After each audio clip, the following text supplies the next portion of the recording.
Hey, yo, what's going on, my good people? What's up, Nathan Valley? How you doing? My man, what's happening, brother? I'm excited, guys. You know, I'm excited because we're going to come to you today and teach you something that you're going to love. It's going to help you make more deals, make more money. We're excited. I'm pumped. I don't know about you, man. You look pumped. You look excited. Dude, it's been a minute since I've been on here with everybody. So, yeah, man, I'm excited. We're going to get on here. We're going to make some calls, show you guys some really cool stuff. This is not going to be just teaching. We're going to be walking you guys through, hey, what is actually doing the business of wholesaling look like? That's right. What we're going to be doing. So that's kind of what inspired us to get back on here, start going live with you guys a lot more often, because we don't want to just talk about it. We want to show you guys what does this actually look like in practice.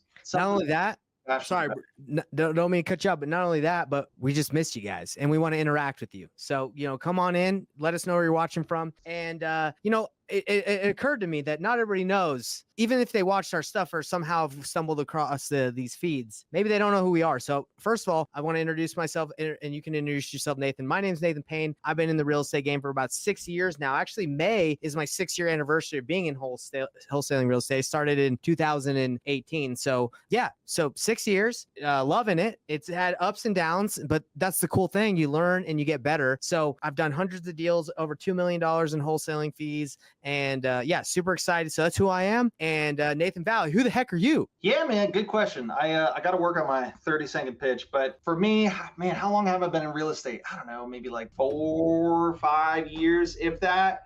I was in analysis paralysis for like 2 years, like 2 to 3 years. Yeah, I know, it's terrible. Finally got started in real estate, did a deal, started working with a gentleman, did over 100 contracts in a single year. Sounds really cool on paper, but guys, trust me, no one ever tells you guys the details, right? Definitely. Yeah, it's cool doing a $67,000 deal, but not that cool when you've got $50,000, $60,000 in marketing expenses. So no one talks about that stuff. So what we are is, guys, we want this to be as real as possible for you guys. But luckily, man, since Nate, you and I got together, and since we've been doing kind of painless flipping and whatnot, guys, there's a point in my career to where I didn't think wholesaling worked. I was convinced. I was like, I've been at this for too long. I was like, it's not me. And thankfully, yeah, you and I got connected, man, and things have been going very, very well since. So strategy is important, guys. And that's why we're doing this. Exciting. We're about to do an 86K deal with zero marketing spend. Now that's exciting versus 86K deal with 80K spend.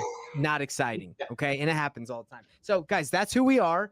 And our plan, what we're going to be doing today is showing you guys how I kind of came up with the painless flipping model. And it all started with the baby steps of reverse wholesaling. Okay. So painless flipping is not specifically reverse wholesaling, but a lot of people want to know what reverse wholesaling is. What the heck is that? What is reverse wholesaling real estate? That's where we're going to teach you guys the step-by-step process of how to do it today. And we're going to make some calls to some buyers. We're going to make some calls to we're going to see how much time we have at the end, but you guys are going to be able to learn what the heck it is. That's why I got my vibe board. I got my nice little board right here. We're going to teach you guys. So that's the plan. And the promise is you guys are going to see us get on some phone calls. We might get yelled at. We might not. We might make some connections. We might not, but that's the promise we have. Every time we go live with you guys, we want to show you that we actually do this business and we're not just a bunch of yappers who did a deal 5-6 years ago and now just talk about it because we're selling a course. That's definitely not what we do. We actually are in the trenches, and some people don't want to be in the trenches, but it's actually kind of fun. When you do an 86K deal and you're in the trenches, it's like, hey, that was worth being in the trenches, wasn't it? Exactly. So anyway, today, let's go over exactly why you're all here, and what you're going to learn today is what the heck is reverse wholesaling. And again, guys, it's not painless flipping. Painless flipping is not reverse wholesaling. It is a strategy we implement, but it's not specifically that. Painless flipping is a whole acquisitions model. We don't have time to get into it right now, but we do want to teach you guys what reverse wholesaling is. So Nate, what's the first thing you do when you start reverse wholesaling? What the heck is reverse wholesaling, Nathan? Yeah, good question. So guys, reverse wholesaling is step number one. I am going to find buyers. I'm going to find buyers in my market that are looking for deals. I'm not going to talk to agents. I'm not going to talk to sellers. I'm not going to make a bunch of offers. Not yet. Step number one is I'm going to find buyers. And guys, the reason why that's so important, and I'm going to let you in on a secret that nobody else talks about. There is a really popular saying in real estate that is the biggest lie ever told. And I guarantee you probably heard it. And I get triggered every single time I hear it because it's really common. And that lie, the biggest lie ever told in real estate is, oh, if you find a good enough deal, the money or the buyer will find you. Guys, nothing could be further from the truth. And honestly, does anything in life really work that way? No, just because I found it or just because you build it doesn't mean people will come, right? No, That's right.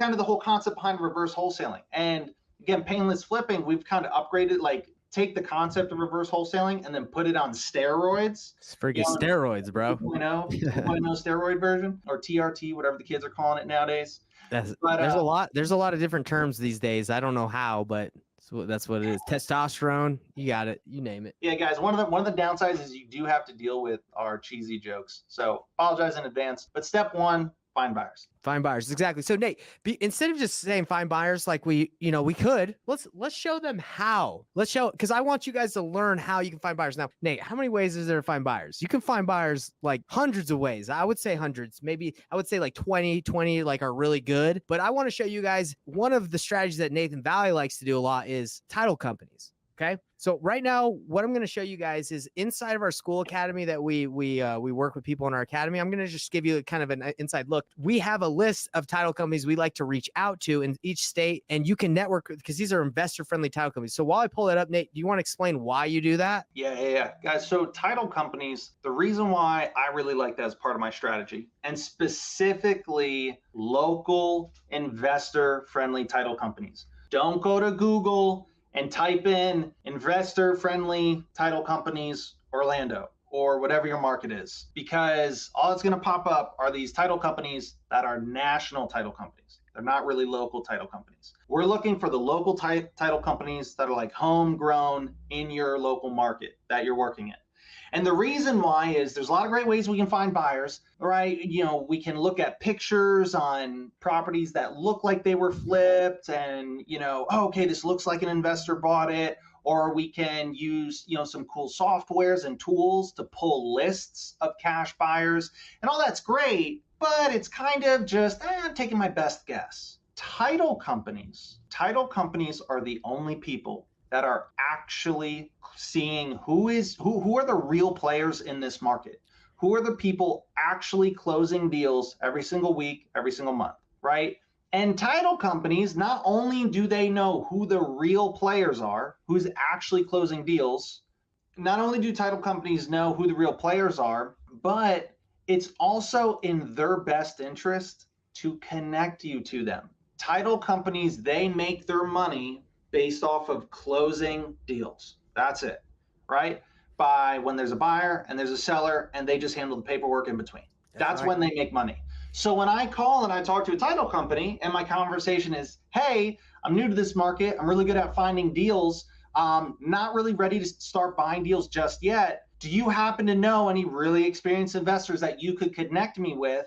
And that way, when a really good deal comes across my desk, not something that I want to buy, but I'd love to be able to hand it off to them. And that way they can transact the property through you guys and you make money, they get a deal. I get to learn a little bit about the market and the process, and it's a win-win for everybody. So Nate, you're crushing it. You're crushing it. But I want to show people first, like, where to go. You're already hitting on the script, and I love it. And I think we should actually, and I think we should actually go into that. What they should say, because when we're talking about reverse wholesaling, you got to start with the buyer, right? And then it goes into finding the deal. But you're crushing it. So let me show you guys. So right here in our school academy, where we have like a bunch of the courses and things that we've learned over the years to do thousands, well, actually over 4,000 deals, including Brad Chandler, me, and you. We've been able to combine. We've learned a lot, right? And what we have here, obviously I'm going to show you two ways that you can get buyers, but this is one of the ways. If you click here, you go. We give you investor-friendly title companies all over the United States that have been recommended. And, you basically can just, depending on what state you're at, you just call the title company and you reach out to them. Now, that's like the fast track way. That's the fastest way to do it. Now, you can also go to Facebook groups. We're not going to dive too deep into the Facebook groups, but you can go to Facebook groups or real estate investor groups, and you can also search and look for title companies, and you'll see which ones are actively in there. So those are the two. So you obviously there's lists. These are ones that obviously we provide, but you can do Facebook groups. Now, Nate, you were saying once you get the title company, we're talked about how. Now, I was going to kind of go to the next step of like, okay, now deals. Let's actually scratch that. Let's go into teaching and showing you guys what the heck do you say once you find it, right? Because we're here. on the how, and we're diving into title companies right now. Now, what do we say? And you were kind of hitting on that already. So you want to elaborate on that again? Yeah. Because I sped over it quick, but there's a few really key things that we want to be saying on that conversation. So when we call the title company, first thing they do, pick up the phone. Yeah, how can I help you? Right. First thing I'm saying to them is, hey, my name's Nathan. I was calling for 2 reasons. One, because I'm an investor, I'm new to this market, and I was wondering if you guys work with investors. Right now, if you did your homework properly, right, and you're calling a local investor-friendly title company, their answer every time should be yes. Oh my gosh, we love investors. 99% of our deals come from wholesalers. Blah blah blah. Right, and they'll go on, and they'll go on for like a 10-minute rant telling you how much they love investors. They do creative deals. They do this. They do that, and it's really nice because you're like, oh, this is an easy conversation. Yeah, right. that's easy. Not too bad. Then from there, I say, okay, great. The second part of my question that I had is, like I said, I'm new to this market, and whenever I'm new to a market, there's a lot of nuances. There's always new things with each market that take some time to learn. I'm really good at getting things set up to where I get a lot of deals coming across my desk. Okay. But because I'm new to this market, even if it's a good deal, probably not something I'm going to want to buy myself, not yet anyways. But what I'd love to do is I was wondering are there any investors in particular that you work with that, an experienced flipper or, buy and hold investor, someone that you might be able to connect me with so that when I do get that good deal across my desk, it's not something I'm necessarily looking to buy just yet, but I'd love to be able to hand it off to that investor. And that way he can transact the property through you. He gets the deal. I get to learn a little bit about the market in the process, and it's a win-win for everyone. And then pause, right? Now, you guys want to know this secret sauce, like the real secret sauce. This is a question that the title company will likely bring up, and when you talk to buyers that they will bring up. Guys, this is the secret sauce. Just want to prep you for that. Get ready for the sauce, people. Because this is the difference between somebody calling and saying everything that I just said, and then when I call and I say everything that I just said. When they ask this question, the way I answer this is what makes or breaks whether this works or not. At some point, when you're talking to the title company or the buyer, they will likely say, oh, are you a wholesaler? Now, guys, happens all the time. In today's day and age, when somebody asks that question, there is a bucket with all these assumptions, right? And when they say, oh, are you a wholesaler? When they're asking that question, they're assuming all of these things about you. And so what do I say? When the title company goes, oh, are you a wholesaler? I say, no. Ooh. Yeah, we're not lying, because what I say is no. If by wholesaler, if you're asking me, do I do assignments and double close? Yeah, absolutely. But if you're asking me, oh, am I a wholesaler that, just gets a bunch of trash properties under contract and inflates ARVs and then, tells people that it's a $5,000 rehab when it's a full gut job, no, if you're asking me if I'm a wholesaler like that, no. Do I do assignments and double closes? Yes, absolutely. But no, I'm not one of those guys. I'm not one of those guys that does all of that and then, just blasts it out to a list of 10,000 people. That's our difference. That's our competitive edge. Our model is not just send out deals and just cross our fingers and hope we get lucky. That's not how we roll. And then I continue, I say, for me, I do things very differently. I'm much more relationship based. So for me, when I'm new to a market, I really just look for my core group of people that I know, like, and trust, and that I can do repeat business with again and again. Pause. Guys, when you say that, and guys, I say that exactly how I just said it on this camera. If you guys watch my 30-day challenge that I did February of last year, you'll know that that's exactly what I would say when I would talk with a title company. And the thing is they're making all these assumptions. And when you say no, and then you say all the things that they are assuming in their head, right? That's really what we're doing. We're just listing all the assumptions that they're thinking. And we're saying, no, I'm not one of those people that does X, Y, Z, right? And I'm saying, I'm actually one of these people that's the complete opposite. What it does is it kind of breaks their pattern, and you'll hear a change in their tone most of the time. They're like, huh, and they're like, this is interesting. And they kind of have this moment to where they're like, okay, this person's different. And that's exactly the reaction that we want. And that's to where they will connect you with their top buyers. And again, guys, we're not looking for a million buyers. You don't need a million buyers. Not all buyers are created equal. We don't need a million buyers. We just want the best ones. And again, who's going to have the relationship to the best buyers? Because typically the best buyers aren't easy to find.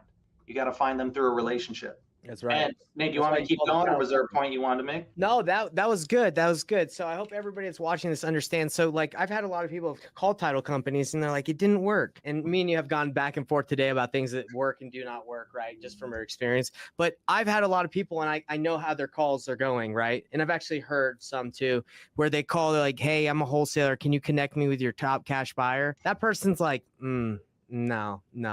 And usually another problem they have with title companies is they'll call the front desk, and there's usually like a gatekeeper, like in any office. There's someone that just works the front office, and they'll talk to them. That's not who you're trying to talk to. You're trying to talk to the escrow officer, trying to talk to the person that closes the deals, not the person at the front, right? So just make sure that you're not, hey, I'm calling, was wondering if I could work with any of your top buyers. They don't know in the front, and they're not going to give you anybody. You want to talk to the main people that are doing deals. And that cool thing about using Facebook is you're able to find those people usually in those groups because their names are said. But anyway, great job, Nathan. You gave a very detailed script, which is good. I tried to write as much as I could down. But guys, that's why this video is recorded for you guys, so you can listen to this and rewatch it. When you make those calls, you want to make sure you're coming off professional. Now, if you haven't done a deal and you're a little intimidated by calling title companies, let me tell you, this is the least intimidating part of wholesaling real estate. Try calling sellers who don't want to talk to you. These title companies want to talk to you. They want your business. So there's nothing intimidating. If you call and they say no, that's okay. Just try again. Try another title company. You're going to be fine. Call maybe in a couple other days. They won't remember you. So don't worry. Don't be intimidated. That's all I got to say about that. But anyway, so Nathan, now we have many calls, guys. If any of you are interested in hearing what that conversation sounds like, we have many calls that we recorded of us talking to title companies and getting their buyers. I have many for my 30-day challenge. Nate, I know you got a lot, but let's kind of fast forward. Let's say we call title companies in Utah, for example, and we find, let's say, 3 cash buyers, and they all are buying in a specific area. Let's hop to the next step about reverse wholesaling, because we've kind of really killed that horse. We've beaten that dead horse about finding the buyer. There's so many more, guys, but really work with title companies, ask these questions, use that. Now let's go on to step number 2 of reverse wholesaling. You found the buyers, got their criteria, right? You've asked those questions. Where do you find those deals? That's where we're going to dive into Privy right now. All right, Nate? So do you want to share your screen, or do you want me to share it and kind of give it an idea of where you would start looking for buyers? This deal that we're doing, the 86K, it's very possible that someone might not have been able to find that buyer that we have.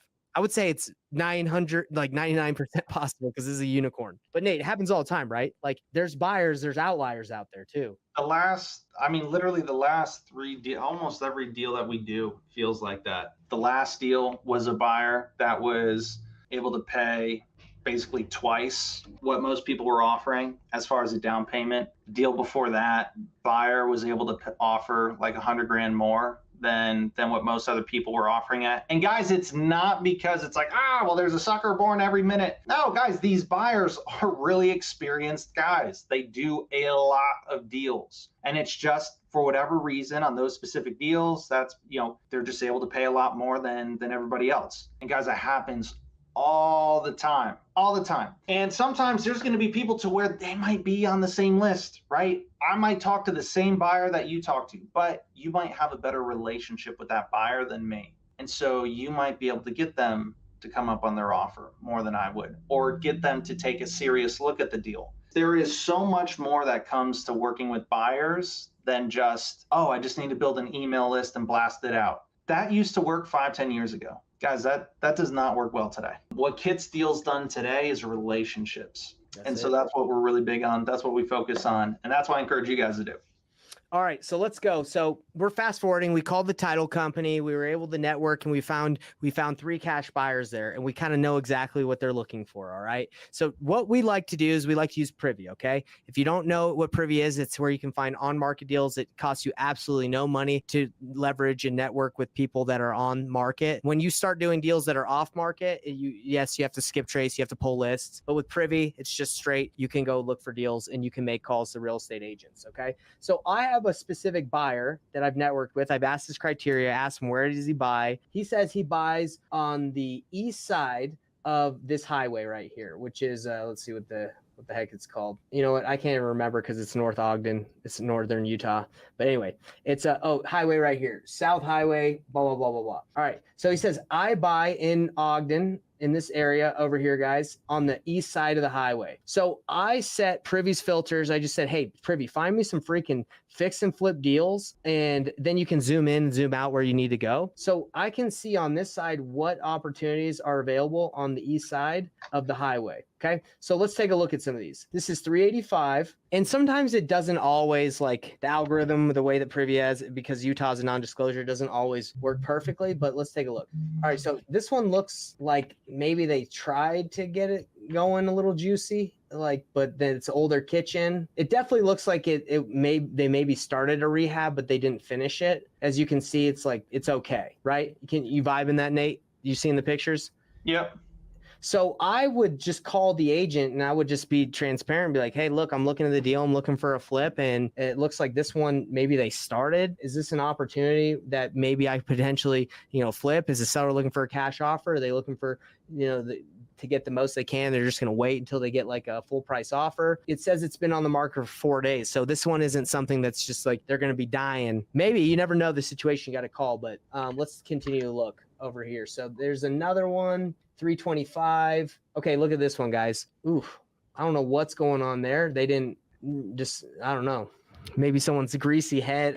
Anyway, that's what it reminds me of. Someone's greasy shoulder head just hitting up, Anyway, not updated, older cabinets. Dude, that red, that's an ugly red. Maroon or whatever. So anyway, what I would do is you can see the price has been lowered over here, but what we would do at this point is you find the deal, you call the agent, and you see if you can make a deal happen. Now, if I bring this deal, Nate, tell me what you don't want to do. You don't want to just take this lead and bring it to your buyer without calling. So let's dive into that, because we have 2 leads that we can call on. Okay. I'm not going to say they're going to be 100% a deal, but that's what the power of calling and negotiating and talking about is. But Nate, what's the step we have here? What's the next step we got? Yeah, guys. So this is the most important thing when you're working with your buyers. Do not, exactly what Nathan Payne just said, do not just, oh, here's the listing. Is this a deal that, what can you pay? Guys, that is the bare minimum. We've got to put in some work, right? Do the legwork. I'm going to call the agent, right? I'm going to have a negotiation. I'm going to see what's the situation, what's going on, what's the lowest offer someone would be willing to take or they would be willing to consider. Right. I'm also going to take a quick look at, based on comps and stuff, do I feel like that lowest price? Does this feel like it's even close to a deal or close to an opportunity? And only if the answer to that is yes, this seems like it is close to a deal or close to an opportunity, then I'm going to bring it to my buyers. You provide absolutely no value if you just give them the listing and say, hey, because they can just call it. They don't need you. But if I go to them and I've called the agent, I'm actually going to call this agent right here, guys, so everyone can watch it live. But if I call this agent and I get the price and I find out that they're willing to take $295 or less than the listing price, now we have something worth bringing to my buyer. But if I just bring that listing and just hope that they'll tell me what price, so I'm wasting their time. I'm not giving them any value. But if I bring it to them at $295 and I say, hey, look, I'm talking to the agent, they're willing to take around $295. I got to make at least $5-10K on this thing. Would you be able to pay $310 for this, $305, $300? If I can get it a little bit lower, that's value, right? Because they're like, oh yeah, let me take a look at that. Now, Nate, why would they still work with you if you brought this lead? You don't have it under contract. Why would they still work with us? Yeah, guys, and this is where we're talking about some stuff when it comes to painless flipping, right? So reverse wholesaling, there's definitely some synergy there, but there's some really, really key distinctions as to what makes painless flipping that 2.0. Ultimately, what painless flipping is in one sentence, we flip the house before we even make the offer. And you're probably wondering, Nate, that doesn't even make sense. Trust me, it will. So buyers, again, relationships, right? Relationships get everything done. When I chat with the buyer, 9 times out of 10, I do not have something under contract, right? Because what is the number one question every single person has in the real estate industry? I don't care if you're a wholesaler. I don't care if you're looking to do your first deal. I don't care if you've done hundreds of deals. Every single person, whether you're a wholesaler, a fix and flipper, a buy and hold landlord doing commercial real estate, everybody has the same question, which is it a deal? Every single person is wondering, is it a deal? And guys, with wholesaling, right? Traditional wholesaling, which I cannot stand, right? It's outdated. It's just bad. It doesn't work. Traditional wholesaling says, oh, do 70% times ARV minus repairs, right? They say, oh, just use this formula to calculate if something's a deal. Guys, it doesn't work that way. I cannot possibly use the same formula to calculate if something's a deal for every single property in every single market, for every single buyer in the entire US. It don't work that way, right? But that's the silver lining. That's where there's opportunity for you and me.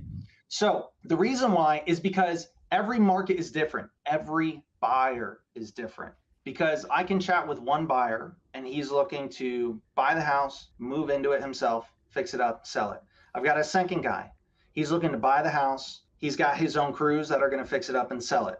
I've got a third guy to where he listened to one episode of Bigger Pockets and he went out and got all premium subcontractor quotes and he's telling me, oh, the rehab's twice what I think it is and I'm absolutely crazy. And he's looking to fix it up and sell it.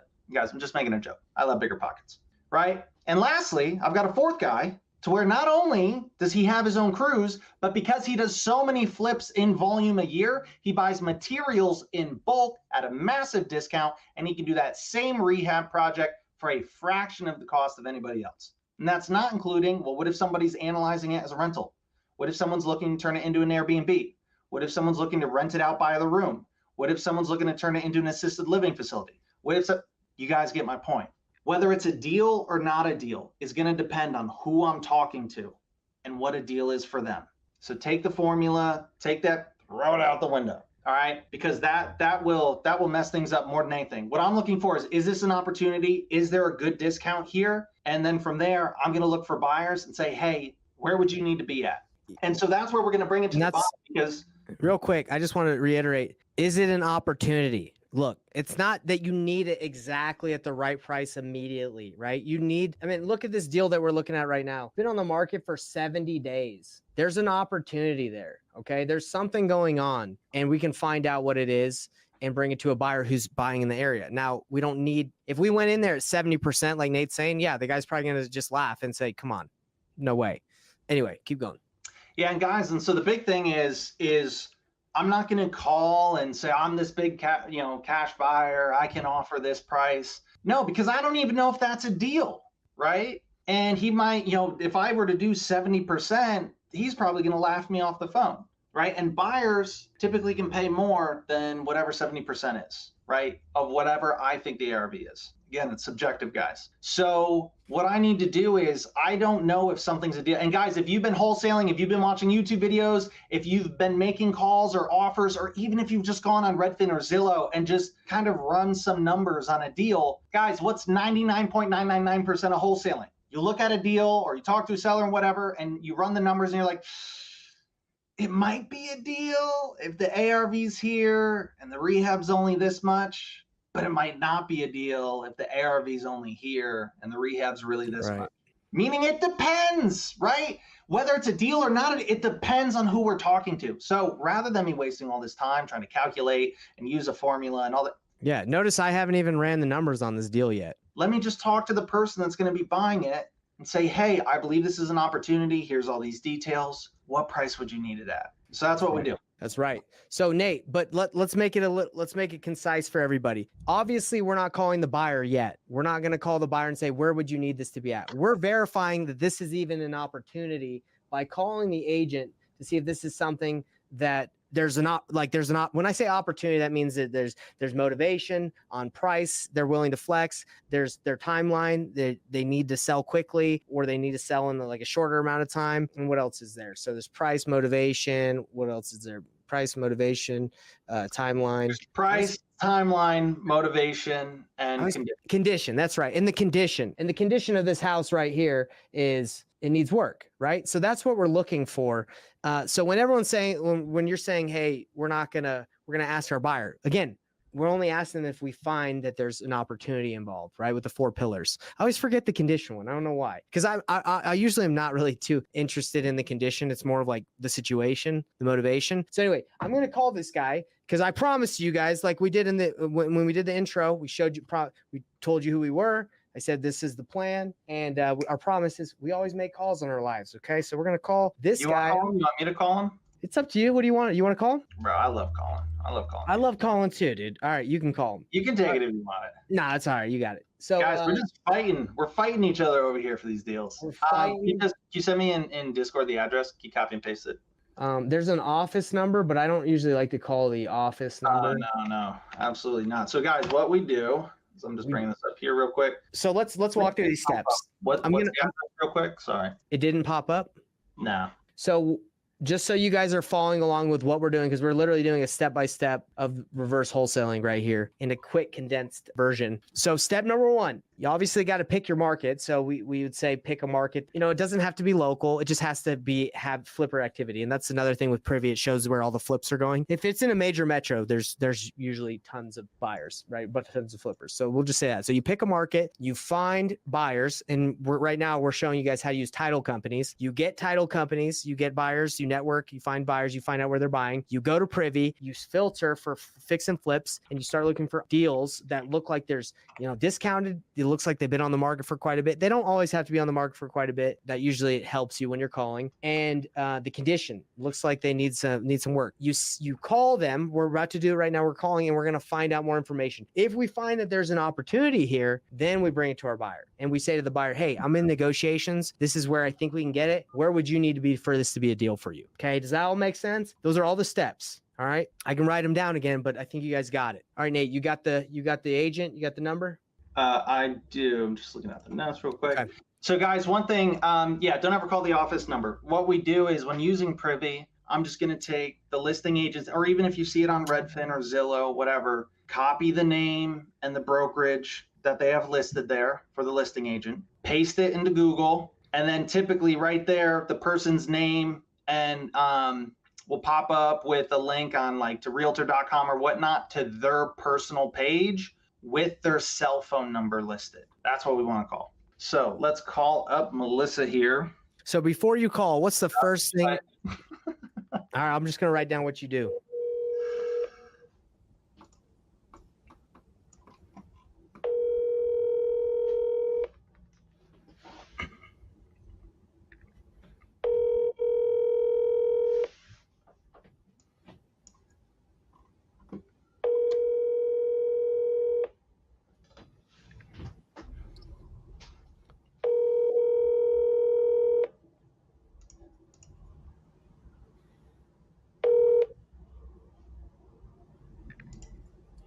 Hi, you've reached Melissa Hernandez with Come on, Melissa. So Nate, how many times? Twice. You call twice? It's 2 to 3 calls.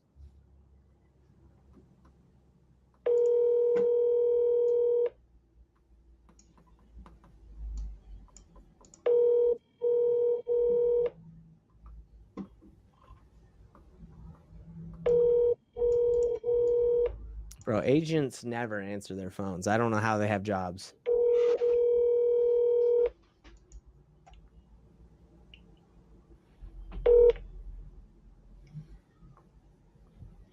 Hi, you've reached Melissa Hernandez. All right, guys. So what I would typically do is every time I never only call one, like literally never. Call twice, leave a voicemail, send a text message. I didn't do it here because we're just calling one time, but on the day-to-day, call once. If there's no answer, I immediately redial, right? If there's no answer, I would then leave a voicemail and then immediately I would send a text message, right? And the voicemail, really simple, short and sweet. Hey, Melissa, this is Nathan. I was calling about a listing of yours. Give me a call back when you get the chance. Thanks. Bye. Right? Upbeat tone, sound nice, like a friendly person to chat with. Also, keeping it vague. I'm not saying what address. I'm not saying why I'm calling. I'm not saying I'm an investor. I'm saying, hey, I'm calling about a listing of yours. Give me a call back when you get a chance. Thanks. Bye. Right? What that does is that builds curiosity. Right? I want her wondering, wait, what listing are they calling me about? Is it that mansion that like I just listed and oh my gosh, I'm gonna make so much money? Or is it that headache property that's been listed for 60 days and I can't sell it? Right? We don't want her to know. So I call this real quick the 3-piece combo: call, text, voicemail. And if you want to throw a 4-piece combo, you can email them if you got that email. So, yeah, hit him with a 3-piece. So hit him with a 3-piece, right? Call, text, voicemail, and then the text message. Really simple. Hey, Melissa, it's Nathan. I just left you a voicemail. Was reaching out about a listing of yours. Call me when you get a chance. Right. Now, Nate, let me say something super quick. Now, for all of you that might have worked up all your gumption, all your energy, and all your excitement to make one call and they don't answer, you ain't done. It ain't over. You just started. So don't think like it's over. You guys take that momentum. Don't stop. Make that next call. What's up? Yeah, guys, and I also want to make very clear, when I call, I'm doing all 3 of those things. I'm calling twice. I'm leaving a voicemail, I'm sending a text message.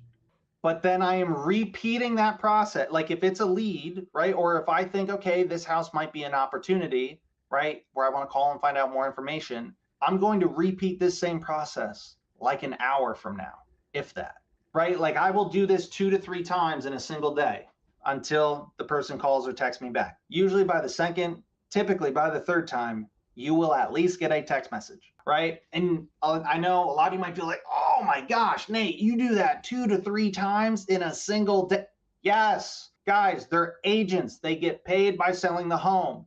The funny thing is you are not bothering them, right? If anything, it demonstrates that you are serious, right? And it demonstrates that you're a professional. You're here to get a job done. I'm not here to call somebody one time, then wait a week and be like, oh, they never called me back. No, we're wholesalers. We're investors. We are assertive, right? We get the job done. A wholesaler, bro. All right.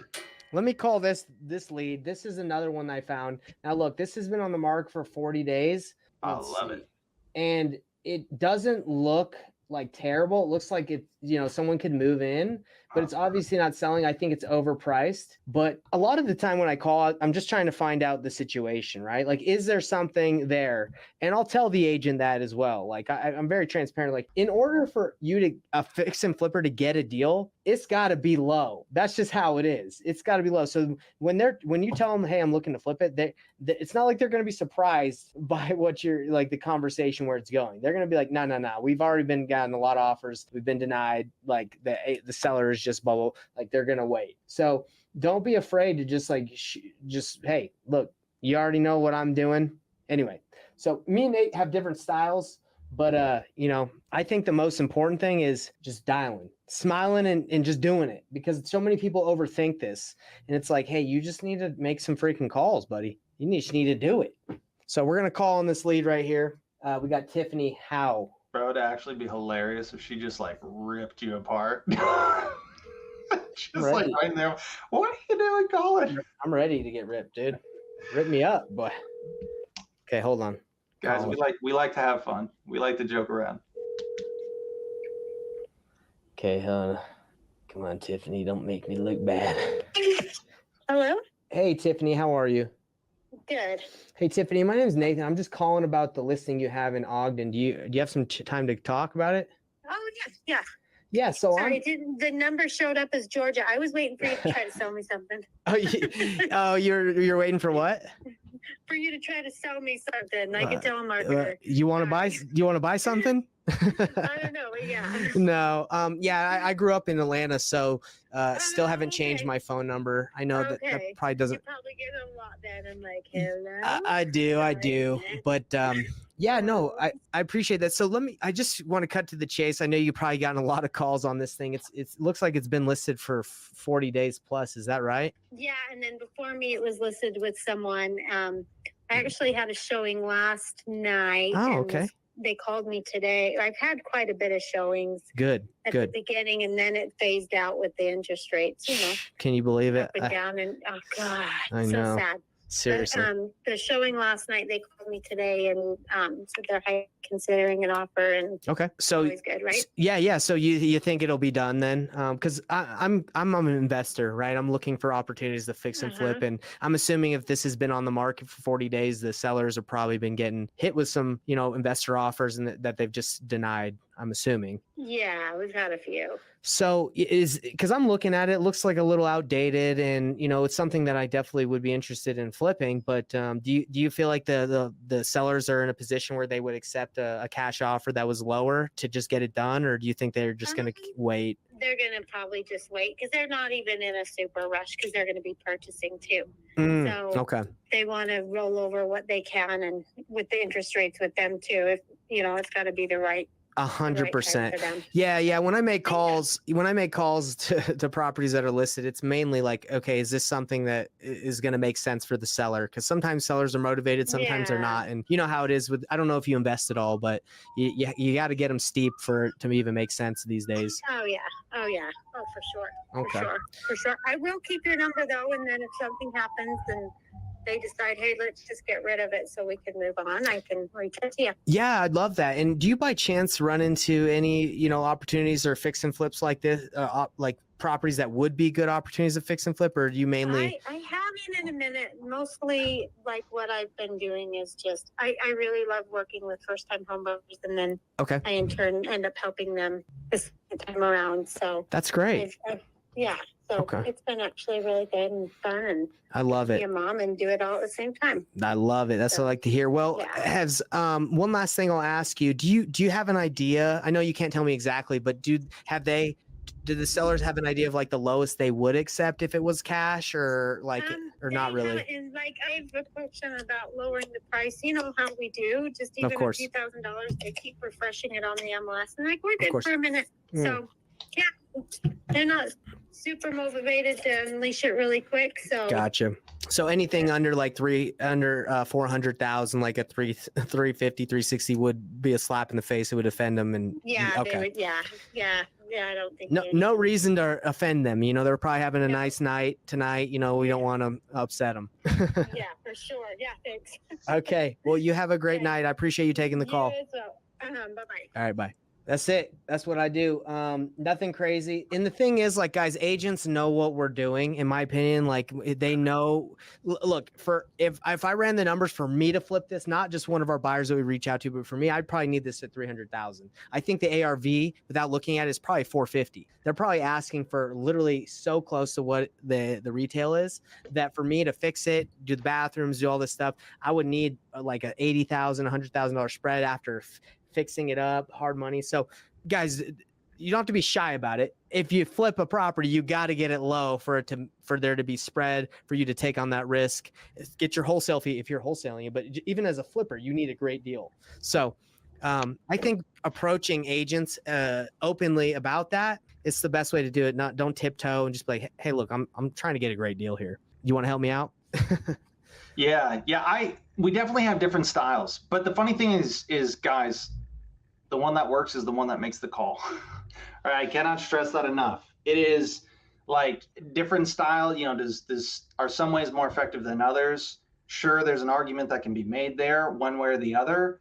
But I promise you, making calls is far, far, far more important than being really good and not doing anything with it. Right. Exactly. So that's the most important thing to take away. And then also one of the pro tips, guys, did you see how he felt out a lower offer without making an offer? Right. Hey, Ms. Agent, got it. So, it's been listed or they're not motivated. Okay, got it. So like if an offer was around like 350, 360, that'd be like a total slap in the face. Right. And she's like, yeah. Right, he could have been witty and come back like, well, my offer would have been a punch in the gut. No, but mine would have been way lower than that. What most people do, and guys, it's kind of like a little difference, but it changes the whole dynamic, right? The conversation she has, she's like, yeah, right, and she's laughing, and then we politely get off the phone. Versus if I'm like, yeah, Ms. Agent, okay, got it. They're not motivated. They're not interested in selling for a low offer. They've already denied other cash investors and they want full asking price. I can offer 320. That doesn't go over well, guys. That doesn't work. Right? Because imagine the same thing. It's like, imagine how you feel when you're having a conversation with someone. And it's like, did you not hear anything that we just spoke about? She's like, I told you, like, it sounds like you're not listening to me. That's how that translates to the other person, right? And that's why people get upset, because they're like, dude, you're not listening to me, right? And so that's why we didn't even make a formal offer. There's no need to. And guys, I'm so far against the like, oh, just make offers. Guys, the quality over quantity, right? You don't need to make 100 offers a week. Yeah, we had a CRM that would just send out letter of intents and offers, and we actually still use it, but like it doesn't, just making low offers doesn't work. It doesn't work. Maybe it'll get someone to respond and be like, hey, your offer sucks, and then you can have a conversation. That's honestly what I would use it for, is just to get agents to respond, but it does not work, in my opinion, for the amount of work that goes into it. For like, it's not worth it. Guys, and the other thing is like it starts a relationship off really poorly. Right. So the thing is we're looking for, is this an opportunity, right? Like, is there a problem that we can solve here? And is there an opportunity as an investor to add value to this property? Those are the two primary things that I look for. When I'm looking at a deal, talking to a seller, talking to an agent, talking to whoever, is there an opportunity for us to add value, right? If it's fully renovated, needs absolutely nothing, that's going to be a really brief conversation for me. Because if there's not much an investor can do, and there isn't very often a house that needs zero work and they're willing to sell for a really low price for it to make sense for an investor. Just, it doesn't happen too often. Nate, I will say all the subject tours out there are going to be coming at my neck. Why didn't you offer terms? Oh my gosh. Don't get me started. If there was motivation behind there, guys, like if there was like, I know how to do that. I've done subject to, I own some properties on subject to. It's more of like, if she was like, they really need to sell, it's just, you know, this and this and this, they can't go lower, their mortgage is here, but it was more of like, hey, they're just going to chill. So, you know, for me, it doesn't really trigger like an opportunity where I'm like, okay, let's go into the weeds here. Right? Yeah, if you guys want to waste 2 hours of your day and then another 2 hours and like another 2 hours, just say, oh, well, if I'm able to pay their price, can I get terms? Just say that and then say goodbye to like the next 6 hours. Yeah. Right, of explaining that, and all to find out, oh, no, they're not interested. So that's a side conversation. But the key is, guys, you don't need to be making insulting offers. Right? I say this time and time and time and time again, and I got this from Alex Formosi. Best analogy I've ever heard. Sales, making an offer should be like proposals.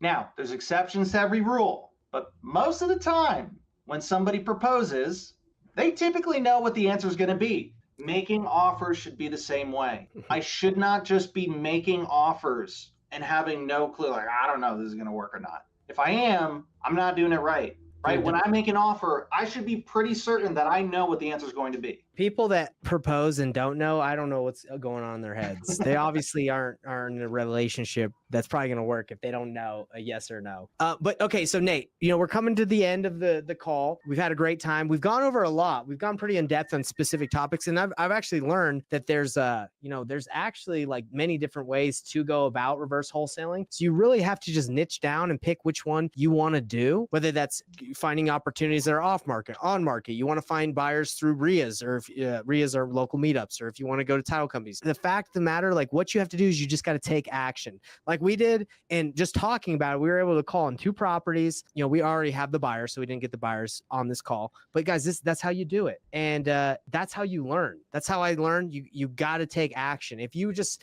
watch videos, Nathan, you said you were in analysis paralysis for like 2 years. Like for me, I'm the opposite. I just do stuff and I get crushed and it's painful, but it's all good. Like, but that's, you know, people people have their different ways of learning. If you want to prepare, watch this, take action. Don't just watch this and be like, oh, that's good information. Try it. It'll work. Okay. And then you can come to us. Obviously, we're helping people in our academy, people we work with. If you go to painlessflipping.com, you can check out how we're helping people. We actually give over like $20,000 of free gifts, stuff that I've paid for, that we paid for, we give away so you guys can take action. But let's go over the steps of reverse wholesaling just to wrap up this call so everyone knows what they learned today. And let's actually talk about what we talked about on the call, because I have the notes over here, but it was all over the place. So we're going to rewrite it. What is reverse wholesaling? Real estate. Okay. Can you see that pretty good? Yep. Okay. So the first thing you do is number one is you find buyers, correct? That's right. So what did we do to find buyers today on this call? We talked about title companies, right? And you went over a script and how to make that call, right? Yep. And then number two, what do you do once you find the buyer? What do we do? Start finding opportunities. That's right. Find opportunities. And what did we do today to find those opportunities? Privy, right? Yep. Now, what happens if you don't have privy? That privy is like $97 or $150 a month. What if you don't have that? What can you do to find those kind of opportunities on the MLS? Yeah, guys, the great thing about MLS and working with agents is you can find them for free. All right. So you can use Zillow, you can use Redfin, a lot of great tools. All right. So the MLS. So we found opportunities and we used privy. The next thing we did is we just freaking called. Okay.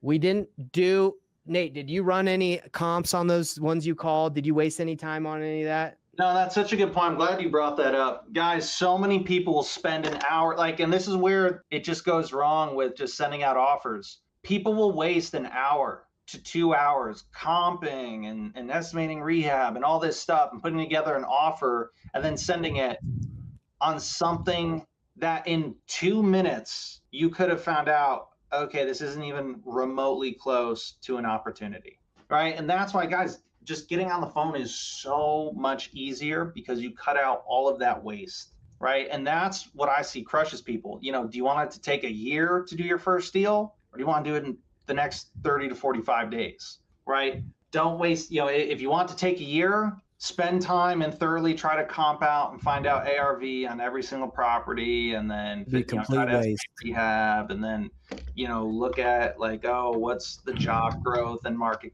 right now. We want to throw all that out the window. Let me just get on the phone. Does this sound like there's motivation? Is this an opportunity? That's all we're trying to find out. That's it. And I know it takes time to really feel and sense if there's an opportunity involved. Pretty much if they want to sell quick, if the house is in some sort of bad condition, or if they want, if there's timeline or motivation, that's what you're looking for. Okay. She said the opposite. She's like, yeah, they need to buy another property. So they're going to roll this money, another one. They can just wait. They don't even want to lower it $1,000. There's just not a lot of motivation involved. Okay. So it just takes time to feel that, but then you feel it in your heart. You're like, okay, this is the one. This is one working. Okay. So that's what we went over today, guys, with the reverse wholesaling. I know that you all can go and take action. I hope today's call, where we actually called some agents, showed you guys how to do it, how to script. I hope that was helpful. That's why we're doing this, guys. It's because it's fun. It's fun to teach this stuff. It's fun to show you. And this is what we're doing. We followed this criteria to do a lot of deals. I think that 86K deal, we actually had the lead already. So we didn't have the buyer before. We actually got the buyer after, but still we rolled with it and we were able to get the deal done by doing the strategy of not having to lock it up first, right? Because we talked to the seller. So there's a lot of different ways to navigate the real estate field. But, if you're haven't even started, this is a really good way to just get your feet wet. Yeah, guys, and reverse wholesaling, again, it's the right idea. It's a great start. But again, there's a 2.0 version of that, right? Which is what we do now, which is painless flipping, right? Starting with the buyers is great. But one of the problems with reverse wholesaling is try calling a bunch of buyers and have no opportunities at all and see how long they want to chat with you. Hey, Mr. Buyer, I saw you buy properties in Ogden. What's your buy criteria? What? Click. I don't have time. Yeah. Click. They don't got time. They don't have time. That's one of the issues, right? So, and then on top of that, reverse wholesaling still has the same fundamental issue that all wholesaling and traditional wholesaling has, which is, okay, I found the buyer, right? So I at least, know who's interested, what they're, where they're looking for deals and whatnot. But I still got to acquire the deal the traditional wholesaling way. I still need to talk to the seller or the agent, say, I'm this cash buyer, and make all these promises, and then I have to get it under contract, and then I have to assign it to that end buyer. Hopefully. And hopefully they're able to make that price work, and hopefully they're able to fulfill on all the promises that I just made on the legally binding contract. But what if there's a way, I don't know, what if there's a way to where I could find my end buyer, I could get them to tell me exactly what they're able to pay and have them give me a commitment. I can then, only then, make the offer to the seller, the agent, the whoever. And whether it's an assignment, whether it's getting paid through an invoice or a double close, makes no difference to me, because we can do it any which way it needs to be done, whatever's easiest. And best part, every single person knows what's going on. The buyers know I'm wholesaling it. The sellers know I'm wholesaling it. The agent knows I'm wholesaling it. Guys, there's a better way, right? 2024, there's a better way. I promise you, it will change your life. Keep watching these videos that we put out. We're going to be showing you guys a ton of stuff, and you're going to see us do it in action. So again, don't take our word for it. You'll get to see it in real time. I love it. Anything else you got to say? That was beautiful. I think we should end it right there. Guys, if you like this, go to painlessflipping.com if you want to learn more about working with us. And if you don't want to work with us, keep watching these videos, because we're going to be coming with some sauce every day. We're going to be helping you guys out. We want to help you guys do deals. We want to do deals. We love doing deals. Peace out, everybody. Later, guys. Hey everybody, what's up? It's Nathan Payne, and for the first time ever, we just released this insane training bundle that has literally everything that I've learned from doing a combined 4,000 deals in real estate, all from starting with absolutely no previous business background experience or any real estate experience. Plus, there's over $19,000 worth of free gifts that we're throwing in, all for an insanely low price. If you want to get your hands on this, be sure to click the first link on the description below right now.